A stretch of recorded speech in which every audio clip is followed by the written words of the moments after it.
वे protein concentrate और वे protein isolate में क्या अंतर होता है? क्या आप भी जब वे प्रोटीन खरीदने जाते हैं तो कंफ्यूज रहते हैं कि वे प्रोटीन कंसंट्रेट खरीदें या वे प्रोटीन आइसोलेट खरीदें? चलिए आज आपके इसी कंफ्यूजन को दूर करते हैं और बात करते हैं वे प्रोटीन कंसंट्रेट और वे प्रोटीन आइसोलेट के बारे में।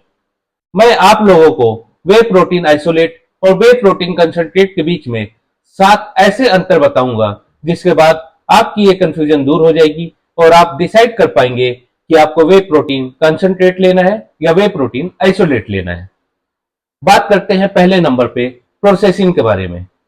वे प्रोटीन कंसंट्रेट को और भी ज्यादा फिल्टर किया जाता है जिससे उसमें मौजूद फैट, लैक्टोज और नॉन प्रोटीन कंपोनेंट्स खत्म हो जाते हैं और उससे बनता है वे protein isolate.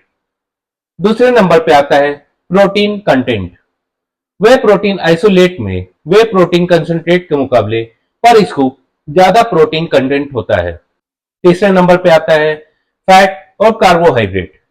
Whey protein isolate में वे प्रोटीन कंसंट्रेट के मुकाबले कम फैट और कम कार्बोहाइड्रेट मौजूद होता है। चौथे नंबर पे बात करते हैं लैक्टोज के बारे में।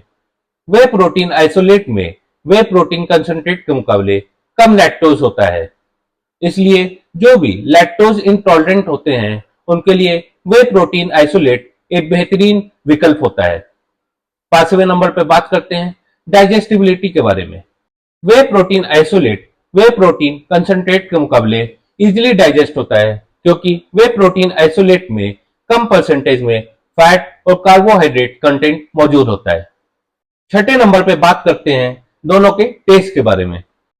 वे प्रोटीन कंसंट्रेट में क्रीमियर टेक्सचर और साथ में रिचर टेस्ट पाया जाता है, वहीं पे वे प्रोटीन आइसोलेट में थिनर और लाइटर टेस्ट होता है। सातवें नंबर पे आता है दोनों के कॉस्ट के बारे में। जैसा कि हमने बाकी 6 पॉइंट्स के बारे में बात किया, उससे बेसिस पे जो वे प्रोटीन आइसोलेट होता है वो वे प्रोटीन कंसंट्रेट के मुकाबले महंगा होता है। तो अब बात करते हैं कि आपको वे प्रोटीन आइसोलेट लेना चाहिए या वे प्रोटीन कंसंट्रेट लेना चाहिए। अगर आप ज्यादा प्रोटीन कंटेंट, कम फैट और कम कार्बोहाइड्रेट कंटेंट वाला प्रोटीन चाहिए तो आप वे प्रोटीन आइसोलेट के साथ जाएं। इसके साथ ही अगर आप लैक्टोज इंटॉलरेंट हैं तो आप वे प्रोटीन आइसोलेट के साथ जाएं क्योंकि वे प्रोटीन आइसोलेट में कम मात्रा में लैक्टोज मौजूद होता है। वहीं पे अगर आप कॉस्ट फ्रेंडली की बात करें तो कॉस्ट फ्रेंडली के लिए आप वे प्रोटीन कंसंट्रेट के साथ जाएं क्योंकि ये वे प्रोटीन आइसोलेट के मुकाबले कम महंगा होता है।